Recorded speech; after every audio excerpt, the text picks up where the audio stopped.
This is the Storyworks Roundtable, where we have conversations about craft.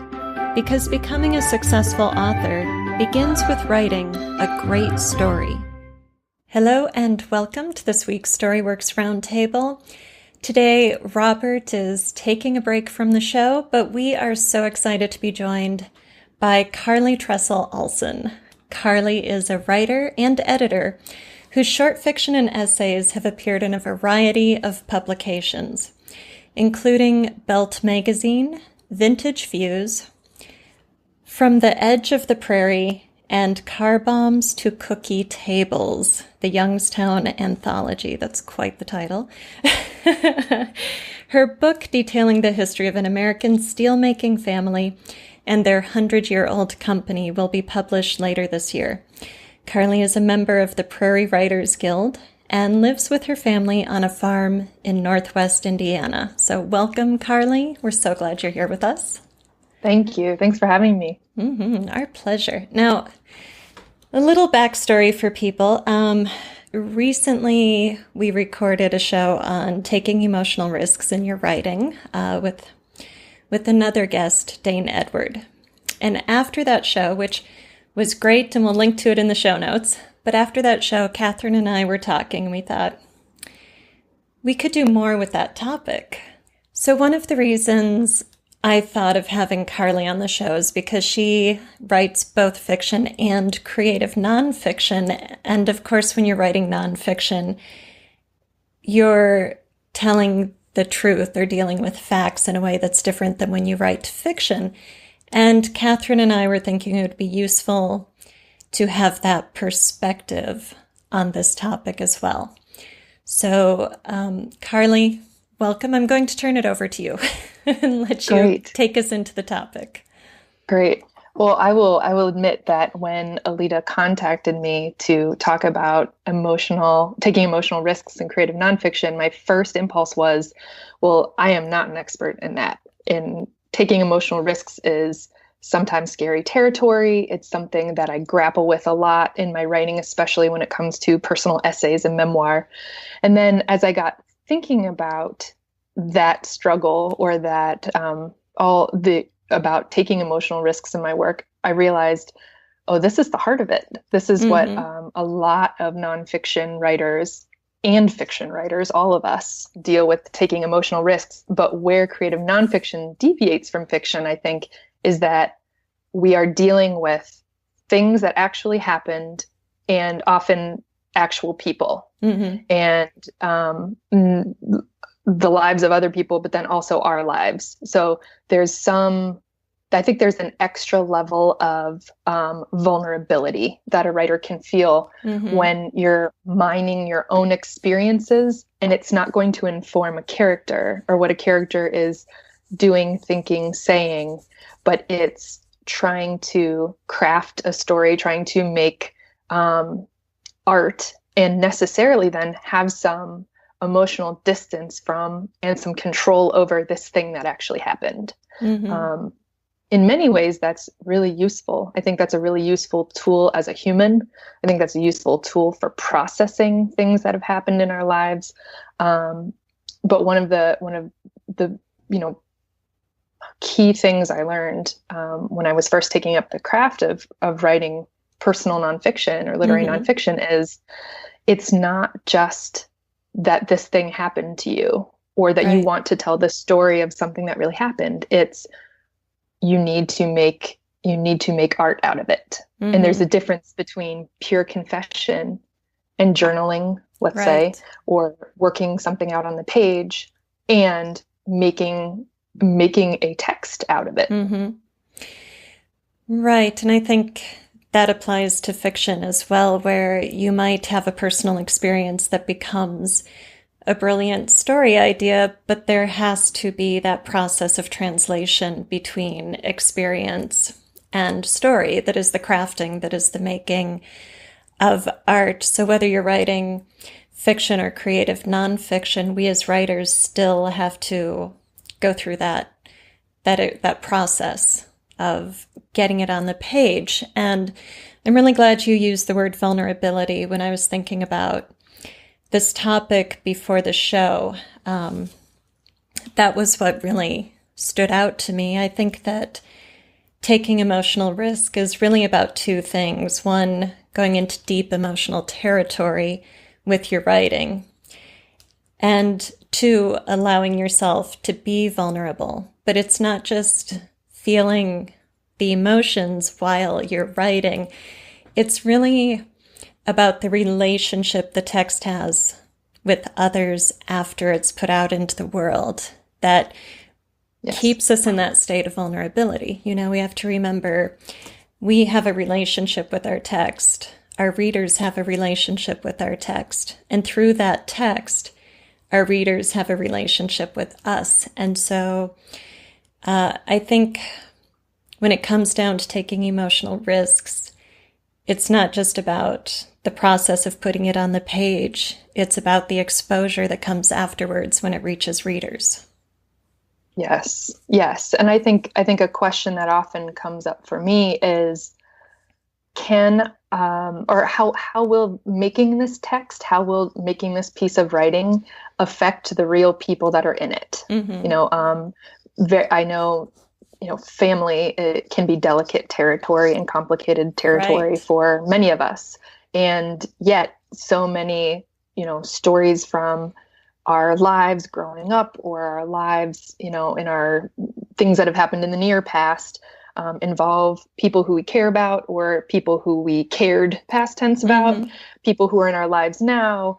And yes, it's great that these people are characters in a piece of writing, but they're also real people. And so I've had plenty of conversations with creative nonfiction writers who say, well, tough. That's what you get for, being in a relationship with a writer or for, having a writer in your family.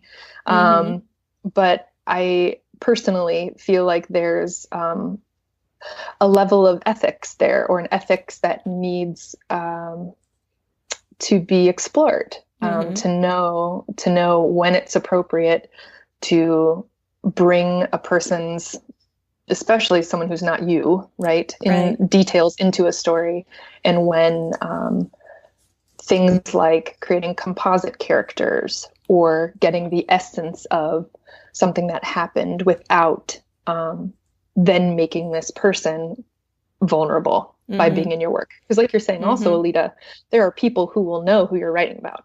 Yes. There are people out there in the world.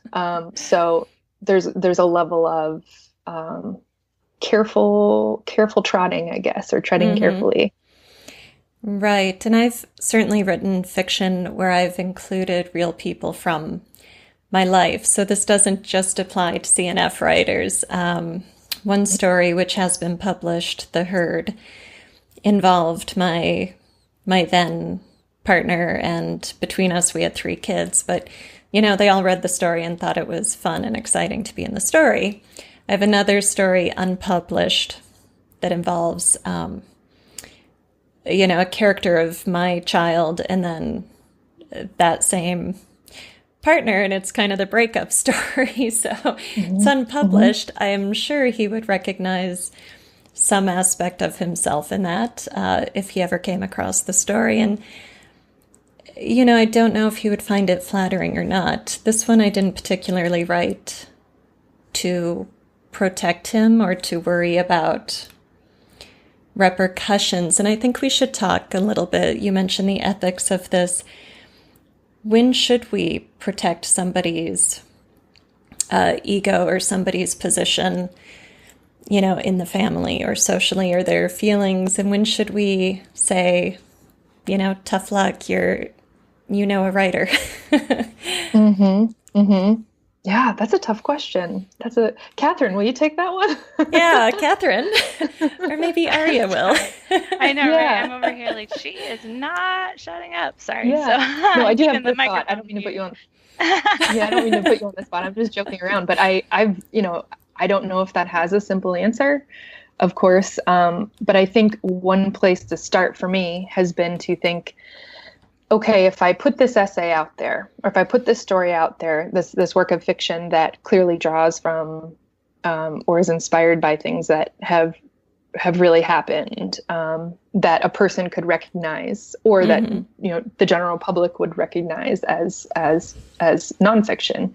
I think the question I ask is, would I be willing to talk with this person if the person were to come to me and say, hey, some version of what gives, I'm in this story, or what was that all about, or I'm getting the sense that you didn't like the way this particular thing from our past went down. And if if my personal answers to that question, to the question of would I be okay with a person confronting me, if my answer is I'd be okay with it, maybe it would be difficult, but I feel like we could have a civil conversation, or at the very least, it wouldn't be this terribly traumatic thing to have the person confront me or ask about it, even if it's not a confrontation that involves conflict. But if I wouldn't be okay with the confrontation, then to me, that's my personal signal that this particular piece of work is not ready to be out there. Right. And maybe what makes it ready to be out there is actually dealing with some of that stuff in real life with that person, or even just for myself, coming to a more peaceful place about it before it becomes this art object in the world. Yes. Yeah, I think that's a great answer. And that is why there is posthumous publication. Yeah. I think when we're writing fiction, we have the advantage of disguising things a little bit, going to that extra, adding the layer of dramatization to it. So even if the person recognizes themselves in the story, you can always say, yeah, but it's fiction. Yeah, right? I think for me, a lot of that comes more from thematic content, or maybe things that I put my characters through that maybe would bother people who know me. Like, why would you write about that? Like, is there something that we didn't know, or is there something that they knew about that they didn't think, should be exposed like that? And I agree with Carlee. I think the question is, if you're ready to deal with that person or that topic with the people who it matters to, then I don't know why it can't become something more public. Right. And as writers, how much do you worry about, I guess in the case of fiction, people believing everything you write about happened to you or is true to you? Yeah. Or as, a CNF writer, exposing to the world that you have some relationship with this topic or this experience in the piece. Does that ever trouble you as a writer, or make you choose to save a topic for a later day? Or It's funny, it used to really annoy me when I would create a piece of fiction, especially one that was still kind of like really burning brightly and still really something I'm working on or really excited about, right? This is far from being put to bed. And talking to someone about it, usually a non-writer, right? Like an excited reader or a family member or a friend, and describing what the project is or what the story is. And then I can see the cloud cover the person's face and they're like, wow, when did that happen in your life? And I want to be like, it didn't happen. Like, this is fiction. I made it up.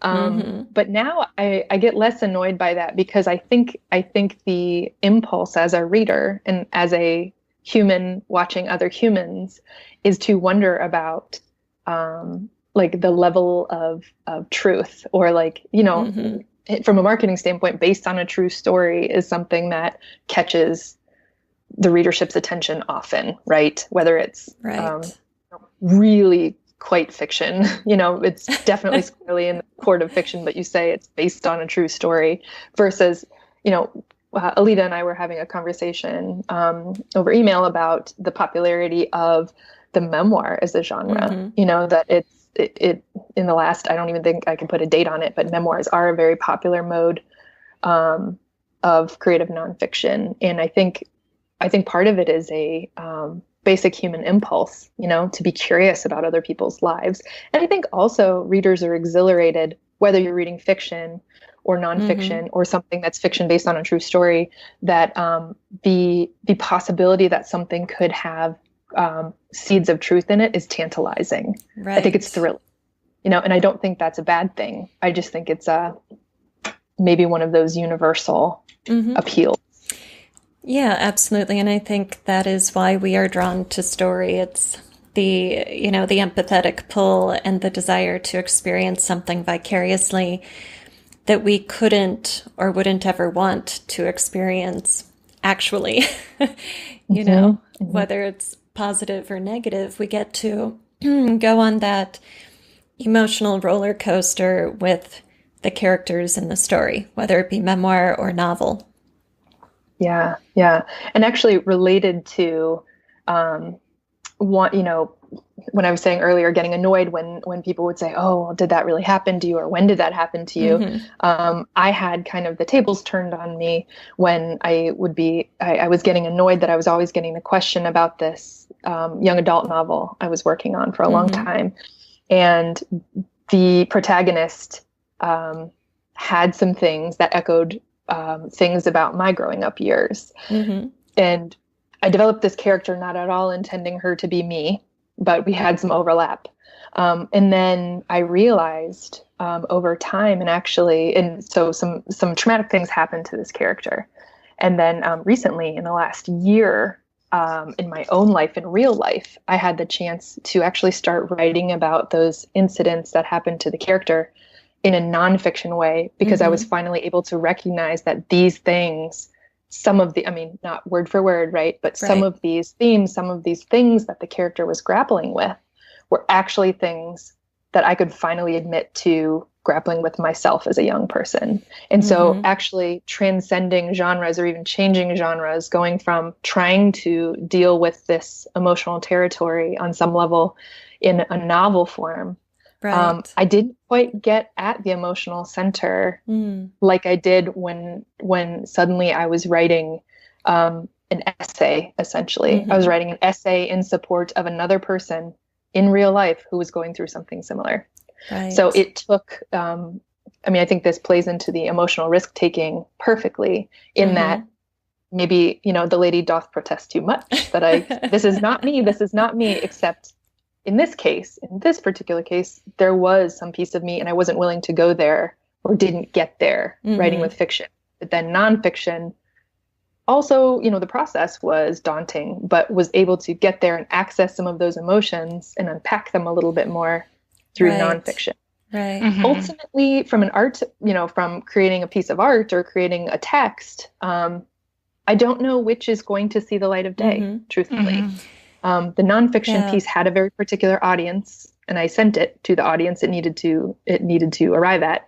But who knows if I'll deal with that in fiction again? I'm not sure yet. Right. It's so interesting that you say you went from working with these emotions in a fictional text and then shifting to CNF is what allowed you to unpack those emotions. And for my experience, it was the opposite, where I went through something and I tried essays and I tried starting something memoir. I just kept doing kind of nonfiction pre-writing, trying to get at it. And it felt, I don't know, if it just felt inadequate. Whatever was getting on the page was not accessing my experience. When I finally created a story around that experience with a character, and it went in a very different direction, like the actual loss is before the book opens. So you learn about it through a nightmare that this character has, like in her very first chapter. It's her introduction, basically. So it's not even in the story. It's essentially backstory, but this is where she's at when we meet her. So in that sense, it plays a very small role in the book, but in terms of emotional truth, it launches this character's arc. Everything that comes during the story's arc is tied back to that one experience. So anyway, I had the opposite. Me too. That's the way I deal with it. Like you have a passion for something, or you've been struggling with something in your life. For me, the easiest way to get at it is to kind of put myself in like the third person, like behind the camera, and to really delve deep into how my character is dealing with things like that and issues like that, because it gives it allows me the emotional distance, I think, to really see things and to deal with them. And like, even if I'm in the middle of something like that, it's a really good process to go through, you know. I hate to say therapeutic, because like, you don't want all fiction to be therapeutic, but there's things that I'm passionate about that aren't necessarily, you know, super hard, angsty struggles that I'm dealing with, but that can show up and have me examine them and be vulnerable about what I'm going through, thinking about these things, you know, without it necessarily being, you know, hardcore struggles within my own life. So I think that's a great point. I agree. It doesn't have to be trauma. I think this part of the discussion is a great advertisement even too for dipping into other genres to maybe get at certain truths, even if ultimately that genre isn't the thing that's going to, you know, be your long-term project. But even just to unpack a little bit more about, well, why do I care about this thing so much? Or what is the thing I'm avoiding here? And then that can mean, what is the thing that could possibly be, you know, part of your character's arc, right? Is your character gets caught up in something, or is blind to something about himself or herself, and then is able to get past that, or something happens such that he or she can get past it. Yeah. I know for me, one thing I felt when I was working with the CNF process is that I felt like the emotions I wanted to convey were very high, but the experience I was describing wasn't matching those emotions. You know, it's almost like an imposter syndrome problem where you say, well, yeah, I had this experience and it was traumatic, but I know other people had a similar experience, but theirs was much more traumatic, you know? So it's like, well, how can I put this on the page and get at what I'm trying to express for a reader who hasn't had this experience, who doesn't know how bad this can be? So when I went to fiction, I was able to use the experience and the emotional truth of it, but give my character the dramatic impact in terms of what happened in terms of plot, you know, that I needed to actually convey to a reader the impact of this experience, and to not make it seem like there's any kind of disconnect of you know, scale, any incongruency between the what happened and the how it felt piece. Right. Yeah, that makes a lot of sense. It calls to mind kind of loosely the phrase that gets tossed around a lot in creative nonfiction, which is, I think it's V.S. Pritchett, a fiction writer and critic. He also wrote nonfiction though, about you get no credit for living. Yeah. It's all in how you, what is it? It's all in the art, or it's all in how you make the art. Which to me says that, I mean, to me it says something about congruency too, but it's like congruency plus. It's not only like, you know, we need to feel what you felt, but we need to feel what you felt in a way that is not just unique to the way you felt it. That sounds kind of convoluted, but that, and also it's not enough for the reader to know that that happened or that really happened. You have to make sure the stakes are felt, right? Yes. Whether it's nonfiction or fiction. Yeah, very true. And stakes, that's a word we say over and over and over and over when we're talking about storycraft. And it's interesting to think of how that applies to CNF and to our real experiences as well. And I think that was the problem I was having, is it didn't feel like I could get the stakes high enough in terms of what happened in order to get the reader to feel the experience that I was trying to convey, you know. So to do that, I had to go down the path of dramatization, give this problem to somebody else, blow it up, you know, make it big on the page. Thank you for listening to the Storyworks Roundtable. Find all our shows, show notes, and videos at storyworkspodcast.com.